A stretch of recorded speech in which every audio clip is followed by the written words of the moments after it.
Yo, welcome to channel Yunanta Setiawan Cicet Suka-Suka. Oke, welcome to my channel. Kali ini kita kedatangan tamu spesial, seorang milenial Jember.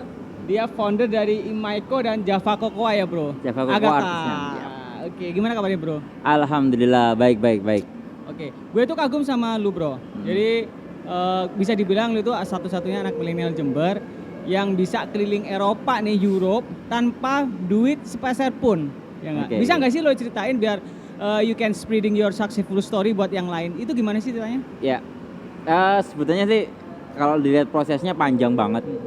Jadi nggak tiba-tiba kita ujuk-ujuk ke Eropa tuh bukan hanya untuk jalan-jalan ya. Jadi itu memang ada tujuan tertentu dan juga ada program memang Oke.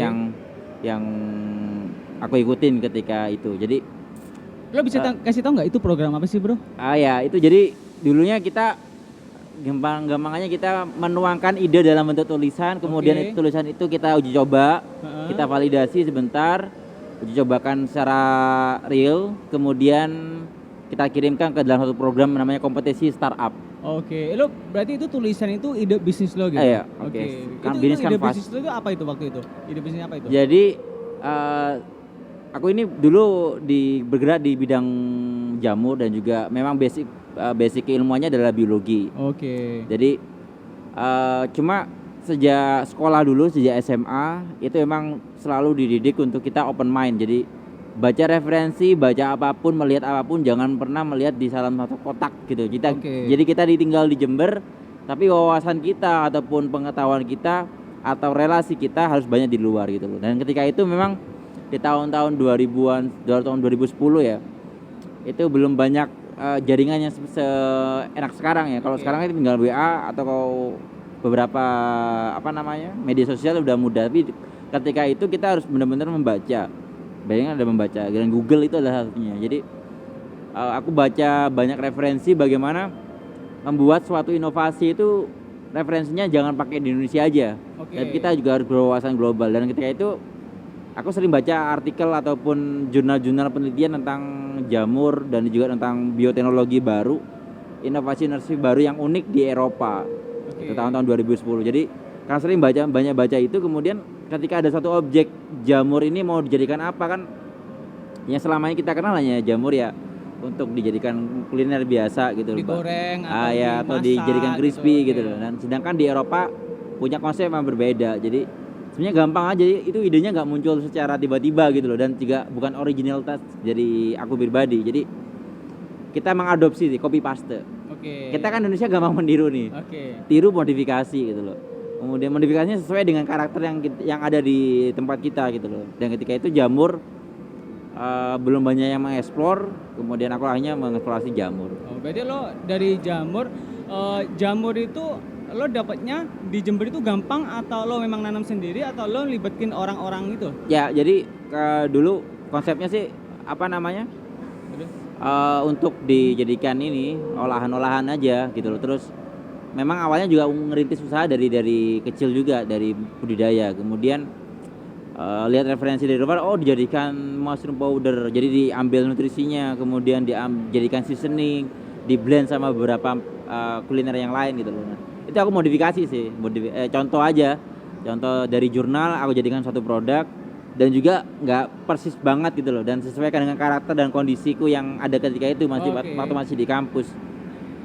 Cuma memang aku lebih banyak komunikasi komunikasinya di luar kampus juga, di luar Jember, di Jakarta, teman-teman kampus di Jogja, ada yang dari luar negeri, aku komunikasi. Dari situ aku dapat akses lah untuk gambaran untuk mencoba gitu loh. Nah, mencobanya kemudian langsung jadikan ikut suatu prototype. Kemudian ketika itu ada kompetisi Oke, startup ya. startup. Oke. Di startupnya banyak bidang, ada yang digital, ada yang dalam bidang traveling, Lo ada masuk yang bidang apa waktu itu? non digital yang bidang food Oke, food. ya. Jadi itu ada istilahnya food startup gitu Oke. loh. Lo ikut food startup itu tahu nggak saingan itu banyak nggak? Banyak dong, seluruh Indonesia. Seluruh Indonesia. Iya, Ya? seluruh Indonesia. Jadi Dan lo menang juara satunya. juara satu. Iya. Hadiahnya? Itu masih tahun 2015, dapat sekitar 50-an lah ya. 50 juta. Iya. Gila, dapat 50 juta. Tapi itu plus jalan-jalannya ya atau ke Eropa untuk belum studi? belum Oh, masih belum. panjang masih ceritanya. Oke. Jadi Terus singkat habis itu singkat gimana cerita tuh? ikut kompetisi terus dong. Dari ketika itu sponsornya adalah dari Shell. Oh, dari Shell. Dari Shell. Ya. Kemudian habis itu ikut Kemenpora juga, kemudian ada Backcraft, ada Badan Backcraft aku juga ikut. Ada beberapa program Diplomat Challenge itu juga masuk 10 besar, top 10-nya juga. Jadi aktif gitu loh. Oke. Jadi intinya kita memang posisi di kota kecil ya. Jember lah Tapi ya. sumber daya alam kita tuh eksplorasinya bisa sampai ke luar negeri. Jangan hanya bahannya aja yang keluar, tapi Oke. otak kita dan juga diri kita harus bisa Oke. keluar, show up juga keluar. Jadi istilahnya ketika itu aku memang dididik jangan mengkerdilkan diri, jangan mengkotakkan diri. Ya, perkuat jaringan, baca wawasan sebanyak-banyaknya, dan itu aku terapin sih. Jadi sejak tahun 2014, 2015, 2016 itu masa kejayaan yang alhamdulillah aku syukuri banget. Menang lomba terus tiap tahun rutin. Dengan konsep jamur lo itu ya? Beragam. Beragam. Jadi jamur kemudian di blend sama beberapa bahan baku bahan perkebunan yang lain, ada kopi, ada coklat, kakao juga gitu loh. Kemudian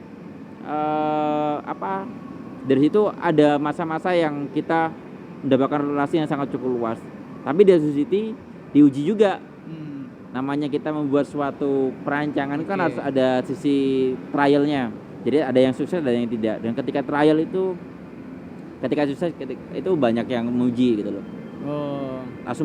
Kita langsung mengembangkan usaha dalam bentuk pabrik gitu. Tapi ketika lagi down Itu dalam artian penjualannya down, kemudian manajemennya tidak siap dan segala macam. Karena kita akselerasinya sangat cepat dan aku belum menemukan tim yang kuat ketika itu, jadinya belum menemukan konsep kolaborasi yang kuat, akhirnya jatuh juga, tersungkur. Dan ketika tahun 2017 tersungkur karena namanya kita ibaratnya mendapatkan kandidat sebagai startup, maka ada yang mantau. Oke, jadi aku dipantau dulu, dikontrol terus. Jadi dikontrol sama Shell ITB, kemudian ada dari CR-nya Shell sendiri, ada yang mentor dari Backcraft juga.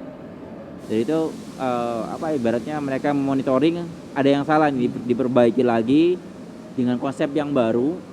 Kemudian aku usulkan itu, dan ketika tahun 2017 awal ada program Let's Go Trade. Oke. Jadi itu dari Shell juga. Dari Shell juga. Jadi ketika aku lagi jatuh banget dari akhir 2016 itu aku udah dalam kondisi yang sangat parah juga kondisi bisnisnya. Bukan karena produknya, tapi karena market yang belum kita kerjakan secara benar. Kemudian karena manajemen yang kurang tepat, jatuh akhirnya kan.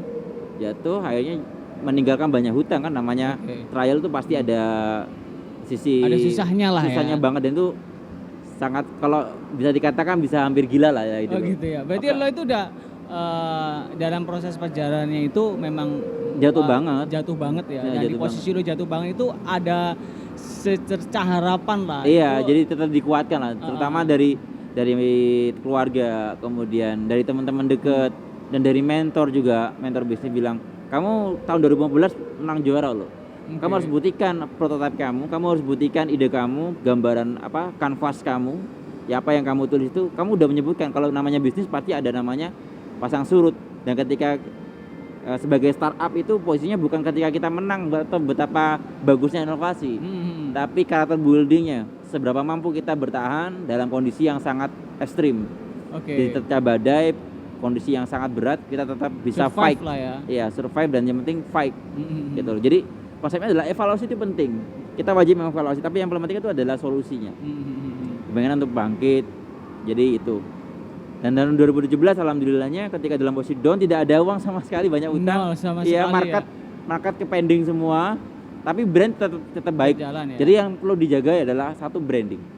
Apapun kondisi internal kita, konsumen itu harus tetap tahu bahwa brand kita tetap baik. Kita tetap bisa melayani mereka meskipun agak tersendat-sendat ya. Itu. Jadi di tahun 2017 dapat rezeki, kita laporan kalau kita dalam kondisi yang kolaps, baru bertahan 3 tahun. Baru 3 tahun ya. 2014, 15, 16.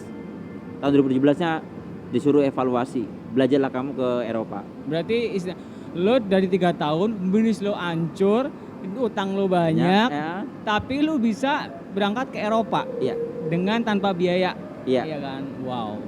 Jadi Terus? itu nggak sengaja juga kan kondisinya, nggak mungkin lah karena kan pernah menjadi pemenang startup tapi kondisi dalam berjalannya nggak awet gitu loh, masih langsung turun, drop, ada yang salah dalam sistem yang aku buat dulu. Jadi kita laporan apa adanya, kemudian dan itu lolos saja gitu karena saingannya juga banyak kan, karena dari seluruh negara yang diambil yang dibiayai oleh Shell itu hanya beberapa aja, dan dari satu negara pun jadi diseleksi lagi ada 30 yang mengusulkan, yang lolos hanya 3. Oke, dan itu masuk lo. Ya, jadi disuruh berangkat, kita ke sana untuk mengobservasi dan mesti dibanding. Kita belajar bagaimana bisnis yang ada di sana secara singkat banget di situ. Akhirnya aku berangkat ke Belanda. Mau berangkat itu pun saldo di rekening udah Nol ya. Kempas Kan tipis ya. lo kan harus ngurus visa dan iya sebagainya sih, kan. ya. Terus gimana dong gitu? Ya untungnya ada aja rezeki, tiba-tiba ada yang order gitu loh, disisikan. Jadi kan ketika tahun 2017 pertengahan itu kan Juni Juli itu kan waktu puasa ya, kita market lagi low, kita udah gak ada power untuk modal kan, kita produksi untuk nambah hutang. Tiba-tiba ada yang order banyak, cukup nih buat nambung, akhirnya ngurusi visa, ngurusi paspor sendiri, visa sendiri, prepare sendiri, dan berangkat sendiri juga ke sana gitu loh. Akhirnya berangkat ke Belanda. Ke Belanda dulu ya? Ke Belanda dulu, ke Wageningen University. Di situ ketemu dengan pakarnya jamur. Oke. Kita ngobrol, diskusi, evaluasi, kemudian melihat langsung bagaimana perkembangan bisnis yang ada di sana, perusahaan di situ, kemudian bagaimana startup yang ada di situ, bagaimana mereka berkembang. Itu di Utrecht juga. Utrecht itu kayak kampus juga, tapi di dekatnya kota di Rotterdam. Oke. Di Holland bukan situ ya? Iya, di Holland juga, satu negara di Holland juga. Jadi di situ aku banyak belajar. Di situ aku mulai menata evaluasi secara bagus, karena aku memang basicnya adalah orang laboratorium, tidak bisnis belum matang banget lah. Jadi lu anak biologi kan ya? Iya. Oke. Tapi dari berjalannya waktu, jatuh bangun itu kita mendapatkan pengalaman dan ilmu-ilmu baru sih. Ketambahan ketika di Eropa juga disupport di situ, ketemu dengan kedutaan juga. Kedutaan Indonesia ya? Kedutaan di Indonesia dengan atasan perdagangan di situ, disupport. Kamu pasti bisa bangkit gitu. Di sini kamu belajar 5 tahun lah, insya Allah bisa bangkit. Lu berapa lama sih di Eropa waktu itu? Sampai 2 bulan deh ya. Hampir 2 bulan. 1 bulan setengah lah ya. 1 bulan setengah ya. 2 bulan setengah. Itu lo berarti ketemu sama pakar-pakarnya langsung ya? Iya, gitu. Ketika sebelum berangkat ke sana sudah, ketika mengajukan program itu harus membuat rancangan itinerary-nya, kalau mau kemana lo, kemudian apa programnya ke sana, mau ketemu siapa aja di situ. Oke. Kita udah buat rancangan sendiri gitu, sebelum berangkat itu. Dan itu ketika eksekusi di situ memang ya ada 3 negara sebenarnya. Yang terakhir di Finlandia, ketemu dengan inovasi yang terbaru, itu yang paling baru ketika lagi hits banget dan lagi viral di Eropa, itu mushroom coffee sama mushroom kakao. Oke, mushroom kakao. Iya. Berarti dengan kopi ya? Kopi coklat di blend sama jamur. Oh, itu udah viral. Pasarnya di Eropa lagi kenceng banget. Ya? Dan cuma pabriknya di Finland. Cuma mau ke sana karena suatu hal akhirnya nggak nutut, akhirnya kita hanya di observasi marketnya aja sama keilmuan budidaya jamurnya di Belanda dan di Paris. Langsung lo balik nih, bawa segudang pengalaman jadi yang pengalaman dan greget gitu loh. Lu udah pasti nggak sabar banget ya pengen aplikasikan gitu kan, eksekusi. Jadi memang dalam bisnis itu tidak seindah sinetron ya. Tiba-tiba ada happy ending gitu, enggak. Karena endingnya dalam itu memang belum ada ya. Jadi sukses itu artinya kita tahapannya bukan dinilai dari apa yang kita dapat sekarang.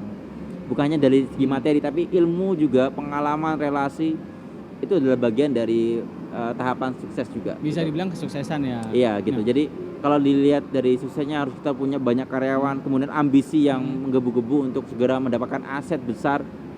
Di startup tidak bisa sesingkat itu. Instan gitu. lah ya. Kecuali kita modelnya sudah dapat dana hibah banyak, kemudian dapat warisan enggak. Jadi, tapi itu pun kalau kamu nggak bisa ngelola juga pasti akan habis. Iya benar gitu. Jadi habis. Yang penting ketika di Eropa itu aku dapat banyak ilmu. Jadi semua itu prosesnya adalah bertahap, terukur.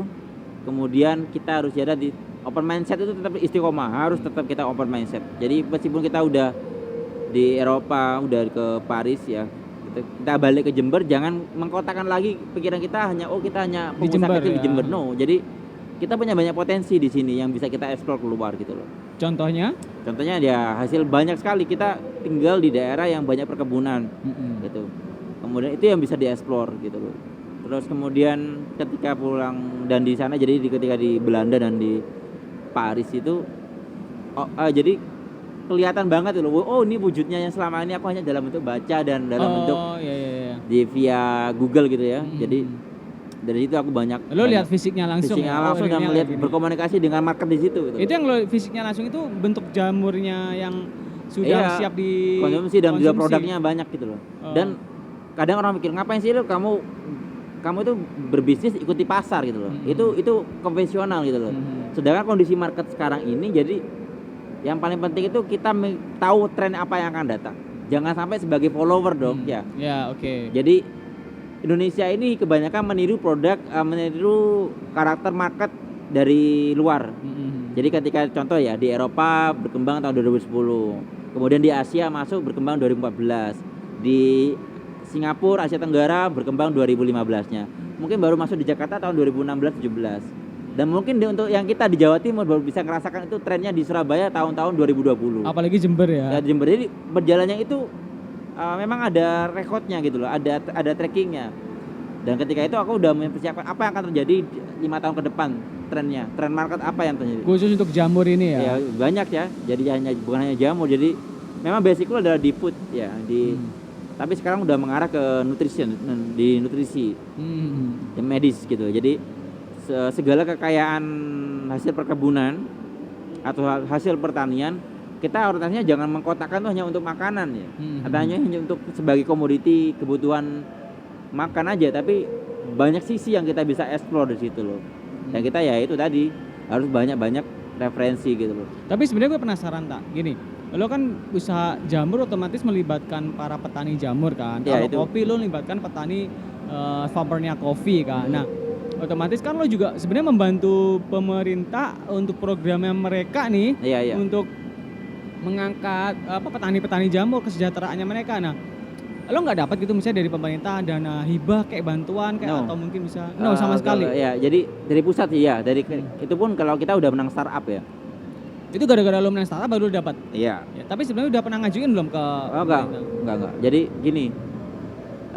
Jadi anak muda ini pikirnya ya. Jadi kita kalau bisa sih mandiri ya. Karena bahkan pemerintah daerah sini Jember ini aku nggak tahu kalau aku udah pernah ke sana kemari menang lomba ini, bahkan dari Kemenpora aja menang juara 1 Kemenpora inovasi pangan gitu.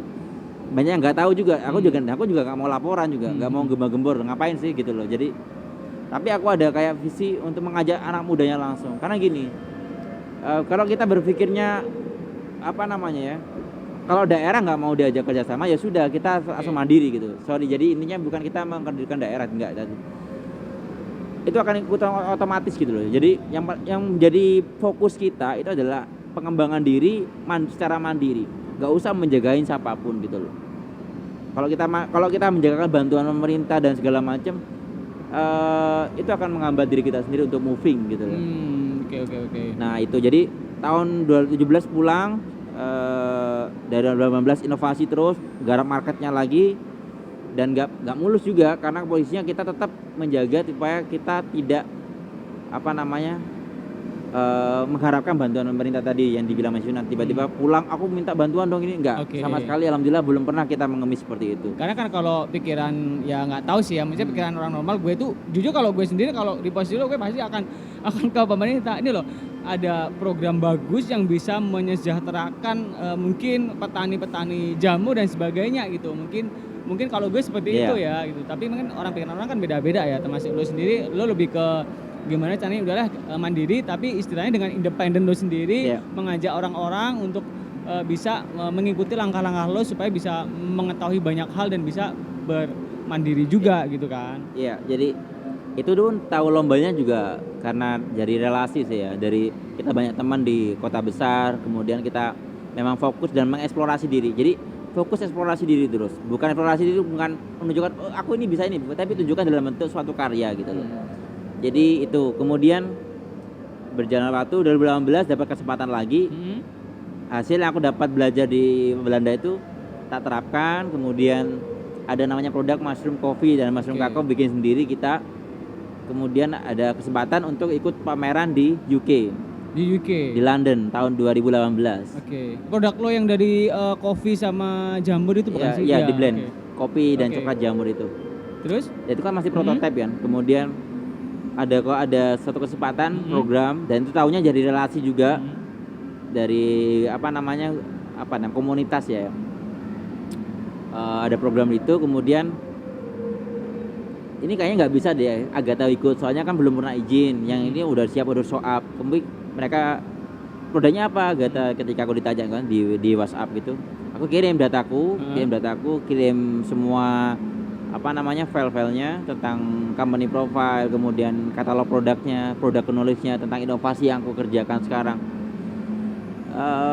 Kemudian mereka mereview, oke, kamu boleh ikut pameran ini.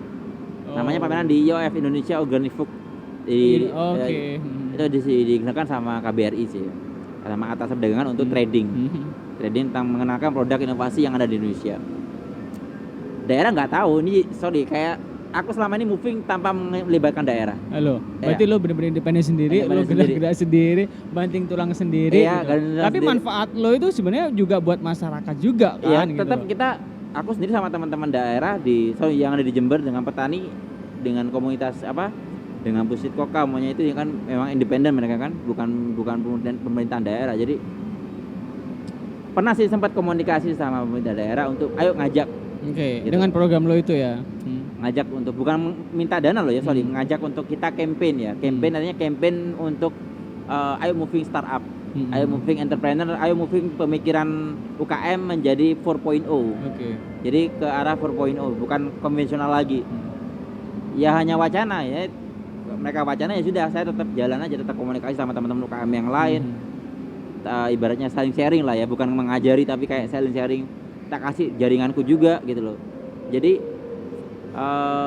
kita sih nama brand kita nggak terkenal di Jember, tapi nama brand kita terkenal di Bali sama di Jakarta. Iya, gue tahu sih, karena memang beberapa teman juga sempat nanyain produk itu. Iya. Dulu awalnya juga produk lo itu yang dari Maiko itu memang bisa sampai ke Bali rata-rata ya orang-orang bule-bule yang suka gitu kan, gitu. Karena mungkin taste-nya yang lo bawa dari Europe itu buat mereka jadi lebih feeling home kan, rasanya itu taste-nya itu bisa feeling home gitu loh. Nah, kalau lo sendiri melihat perkembangan anak-anak milenial sekarang nih, itu menurut lo gimana? Khususnya di Jember ya, jangan jauh-jauh. Ya, Jember memang ada potensi sih ya, ada potensi dan ibaratnya kita harus setidaknya lebih banyak komunikasi sama teman-teman Surabaya. Kan ini terdekat ya. Jadi di Surabaya itu ada atmosfer ya, dibentuk dengan suatu komunitas yang secara independen. Jadi kita ngomong independen aja lah ya. Jadi secara independen mereka kumpul-kumpul, gimana kumpul-kumpulnya ini konsepnya kolaborasi. Nah, anak muda sekarang tuh konsepnya bagaimana mereka menciptakan karya tapi dengan caranya sendiri. Memikirkan modal sendiri. Terus kemudian bingung. Kemudian akhirnya ikut-ikutan pasar. Ikut-ikutan pasar tanpa menganalisis seberapa lama pasar itu akan bertahan gitu loh. Gitu. Jadi buat teman-teman kayak kita lah, seumuran kita atau di bawah yang baru lulus ini ya, makanya lebih digital sekarang itu dan lebih mudah kita untuk show up daripada ketika zaman-zaman tahun 2010-an 2014 zaman dulu lah ya. Iya. Gitu. Jadi manfaatkan kolaborasi. Setiap setiap teman tuh punya keahlian masing-masing, punya skill masing-masing gitu loh. Jadi kita nggak perlu menganggap kalau kita mau bisnis ketemu orang yang kayaknya sama, dianggap kompetitor. No. Jadi di global moving of startup itu semua tidak ada yang namanya kompetitor. Partner jadi, lah ya. Partner. Jadi diajak kolaborasi, ambil satu sisi yang membuat kita bisa kolaborasi. Sama-sama jualan, contoh nih ya. Sama-sama jualan baju. Ya, sama-sama jualan baju. Kemudian sama-sama jualan minuman. Coba gali apa karakternya. Lu punya karakter apa? Dan aku punya karakter apa? Jadi di situ kita melihat market yang bisa kita ajak kolaborasi, ambil referensi. Jangan melihat contoh yang ada di Jember. Global, jadi global reference gitu ya. Jadi kita open mind dari itu. Kita model sekarang adalah mungkin kolaborasi kayak dibuat Jack Cloud kayak yang udah berjalan itu ya, itu bagus banget. Itu kan mengadopsi pola yang dari luar dibawa ke sini. Cuma karena itu nggak continue dan nggak istiqomah lah ibaratnya. Jadi sekali lagi kita perlu banyak sharing, perlu banyak kumpulnya itu jangan sampai kita menjadi orang yang pesimis. Kalau udah pesimis mau ngumpul apapun, mau ngobrol, mau nggak ada ngomong, hasilnya juga ya. nggak ke explore gitu loh. Nggak ke explore juga. Jadi udah merasa kayak oh kayaknya percuma deh ya. Oh kayaknya nggak bisa deh. Ya itu pemikiran pesimistis seperti itu yang membuat kita mengkerdilkan diri sehingga otak kita, pemikiran kita itu hanya kayak oh ya sudah hidupku gini aja cukup lah aku tinggal di Jember gitu loh. I see. Karena memang kalau menurut gue sih sebenarnya lebih ke mentalnya Jadi anak-anak gitu. Aku sih pinginnya, aku ini contoh ya ibaratnya pinter ya gak pinter-pinter amat gitu. Cuma orangnya aku intinya selalu open mindset. Jadi terbuka buat siapapun, tidak menganggap orang lain itu sebagai kompetitor ataupun musuh ataupun jadi calon apa deh ya ibaratnya saingan atau kompetitor lah ya. Ya aku selalu menganggap siapapun dia selalu aku ambil ilmunya. Kemudian aku gak selalu menganggap diriku ini tinggal kakiku ini tidak menginjak di Jember, tapi aku selalu mengatakan bahwa kakiku ini menginjak di Indonesia. Oke. Jadi mau komunikasi dengan orang Surabaya, orang luar pulau pun siapapun dia atau luar negeri pun kita mau chatting atau apapun menganggap diri kita itu bukan orang kecil gitu loh. Bukan berarti kita mau menunjukkan sombong oh kita orang besar, enggak. Artinya kita menunjukkan bahwa kita punya nilai itu. Pasti kita akan punya nilai. Meskipun sekarang belum muncul gitu loh. Keahlian apapun itu harus di show up, harus ditunjukkan. Tapi ya nggak lebay juga ya, bertahap berproses. Kalau gitu. sekarang kan banyak anak-anak yang sebenarnya gini. Kalau gue sih melihat anak-anak milenial itu mereka itu gini.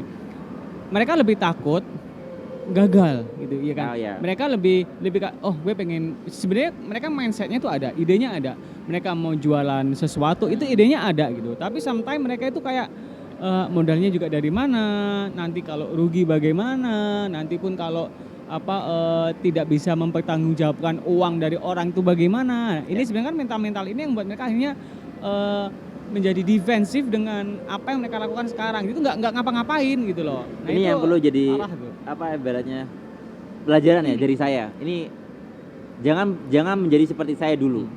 Ini bisa saya singkat cerita gini. Saya ketika bikin bisnis, bikin inovasi, saya berpikirnya saya harus punya modal yang besar, saya punya mesin yang besar, saya punya ruangan yang bagus, yang sesuai dengan standar laboratorium.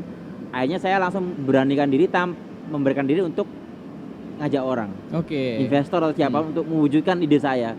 Padahal ide saya nggak saya mulai dari kecil dulu. Jadi tiba-tiba langsung besar. Ketika berjalan, kita nggak siap dengan endingnya adalah market ya sekali lagi. Ya kolaps akhirnya dong. Kacau ya. Jadi jangan berpikir kalau mau bisnis itu harus modal yang besar dulu.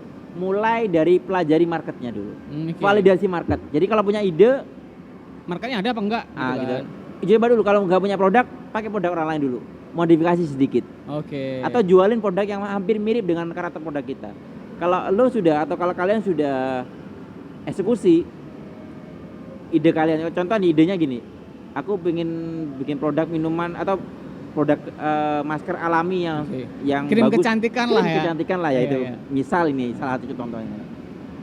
Kemudian kamu langsung mikir saya harus beli mesin, ruangannya harus ber-AC, pinjam uang bank atau pinjam uang teman untuk investasi. Kamu belum eksekusi marketnya, tiba-tiba kamu yakin idemu udah bagus. Jangan menjadi seperti saya dulu. I see. Jadi yang saya menjadi evaluasi pelajaran dari saya untuk kalian semua adalah validasi marketnya dulu. Kolaborasi ataupun kerjasama lah ya. Ataupun kita mencoba skilling. Jadi orang berbisnis itu adalah orang yang jago jualan.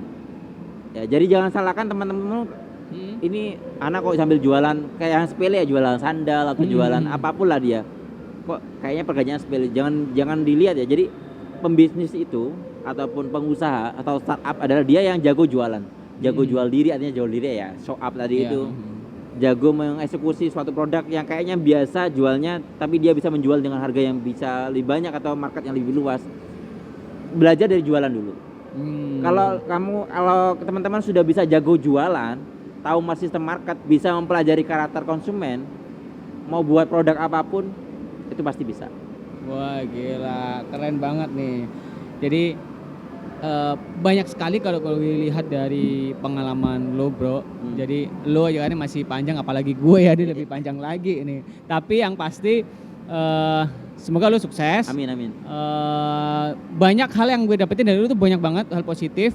Nanti kita akan berlanjut lagi lah di belakang. Kira-kira gue penasaran banyak banget sama Agatha itu mengenai produk-produknya yang dia nih orangnya inovasi banget. Jadi produk kopi itu bisa jadi mungkin 10 produk kopi ya bro ya.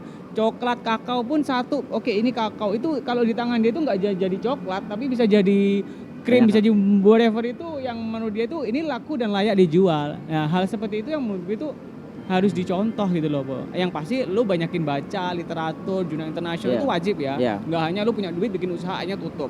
Lu bikin usaha karena lu dapat warisan, dapat duit dari teman, pinjaman dan sebagainya. Hanya lu juga bankrupt juga gitu kan. Jadi memang harus ada skill dan juga knowledge yang sekali lagi mau kasih pesan buat teman-teman, belajar bisnis itu jangan gak usah belajar inovasi dulu lah menurutku ya.